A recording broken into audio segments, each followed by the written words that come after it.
السلام علیکم ورحمۃ اللہ وبرکاتہ۔ الحمد للہ رب العالمین والصلاة والسلام علی رسولہ الکریم، اما بعد۔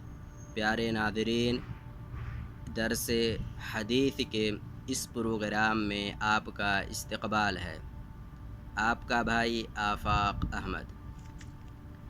پیارے ناظرین، اس سے پہلے ہماری بات ختم ہوئی تھی کتاب الجامع کی تعریف پر کہ کتاب الجامع کسے کہتے ہیں۔ پیارے ناظرین، آج ہماری بات ہوگی کتاب الجامع کا تذکرہ ابن حجر العسقلانی رحمۃ اللہ علیہ نے اپنی اس احکام پر مبنی کتاب کے اندر کیوں کیا ہے، جبکہ یہ کتاب احکام کی کتاب ہے، پھر اس کے اندر کتاب الجامع کا تذکرہ کا مطلب کیا رہ جاتا ہے۔ دوسری بات میری ہوگی کتاب الجامع میں موجود سب سے پہلا باب الادب کی وضاحت۔ پیارے ناظرین، ابن حجر العسقلانی رحمۃ اللہ علیہ نے کتاب کے اخیر میں کتاب الجامع کا تذکرہ اس وجہ سے کیا ہے، وہ یہ بتلانا چاہتے ہیں کہ ایک شخص، ایک طالب علم جب دین کے بنیادی احکامات سے واقف ہو جائے، بنیادی احکامات سے جب ایک طالب علم واقف ہو گیا، اس پوری کتاب کو پڑھ کر کے، کتاب الطہارہ، کتاب النکاح، کتاب الصلاۃ، کتاب الزکوٰۃ، اس طرح کے سارے جو کتب ہیں، ان تمام کو پڑھ کر کے جب ایک طالب علم بنیادی چیزوں سے، بنیادی مسائل سے واقف ہو گیا، تو اب اسے اپنے آپ کو چاہیے کہ اچھے اخلاق کا پابند بنا لے، حسن اخلاق کی صفت سے اپنے آپ کو متصف کر لے، کیونکہ دین کی بنیاد صرف احکامات پر، عقائد ہی پر مبنی نہیں ہے، بلکہ دین کے اندر جہاں ایک مسلمان کو احکامات جاننا واجب ہے، عقیدے کی چیزیں جاننا واجب ہیں، وہیں پر ایک مسلمان کے لیے یہ بھی واجب ہے کہ وہ اپنے آپ کو اچھے اخلاق کا مالک بنائے، اچھا کردار والا اپنے آپ کو بنائے، اور اللہ کے رسول صلی اللہ علیہ وسلم نے بھی اسی چیز کی تعلیم دی ہے، کیونکہ انسان کے پاس کتنا ہی علم کیوں نہ ہو، کتنا زیادہ علم وہ کیوں نہ اکٹھا کر لے، لیکن اگر اس کا اخلاق صحیح نہیں ہے، وہ اچھے کردار کا مالک نہیں ہے، تو ایسی صورت میں لوگ اس کے پاس اکٹھا نہیں ہو سکتے، لوگ اس کی بات کسی بھی شکل میں سننے کے لیے تیار نہیں ہو سکتے۔ اسی وجہ سے ابن حجر العسقلانی رحمۃ اللہ علیہ نے ذکر کیا کتاب الجامع کہ احکامات جاننے کے بعد میں ایک طالب علم کے لیے، ایک مسلمان کے لیے یہ بھی واجب ہے کہ وہ اپنے آپ کو اچھے اخلاق کا پابند بنا لے، حسن اخلاق والا اپنے آپ کو بنا لے۔ اسی وجہ سے ابن حجر العسقلانی رحمۃ اللہ علیہ نے کتاب الجامع کا ذکر کیا ہے۔ پیارے ناظرین، کتاب الجامع میں سب سے پہلا باب جو ابن حجر العسقلانی رحمۃ اللہ علیہ نے قائم کیا ہے، وہ ہے باب الادب۔ ادب کسے کہتے ہیں پیارے ناظرین؟ علامہ ابن تیمیہ رحمہ اللہ کے شاگرد رشید علامہ ابن قیم الجوزیہ رحمہ اللہ اپنی کتاب مدارج السالکین کے اندر ادب کی تعریف کرتے ہوئے کہتے ہیں استعمال الخلق الجمیل، یعنی اچھے اخلاق کے ساتھ پیش آنا، اسی کو ادب کہا جاتا ہے، حسن اخلاق ہی کو ادب کہا جاتا ہے۔ اور اسی طریقے سے حافظ ابن حجر العسقلانی رحمۃ اللہ علیہ فتح الباری کے اندر لکھتے ہیں استعمال ما یحمد قولا وفعلا، کہ ادب یہ ہے کہ انسان ایسی بات کہے یا ایسا کام کرے جس پر شرعی حساب سے تعریف کی جائے، جس بات کی، جس عمل کی تعریف کی جائے، اسی کو ادب کہا جاتا ہے۔ گویا کہ اچھے اخلاق کا دوسرا نام ادب ہے۔ پیارے ناظرین، ادب کا انسان کی زندگی سے بہت ہی گہرا تعلق ہے۔ ادب کے بغیر انسان ناقص اور ادھورا ہے، اور اسی طریقے سے ادب کے بغیر انسان اسلامی تعلیمات پر بھی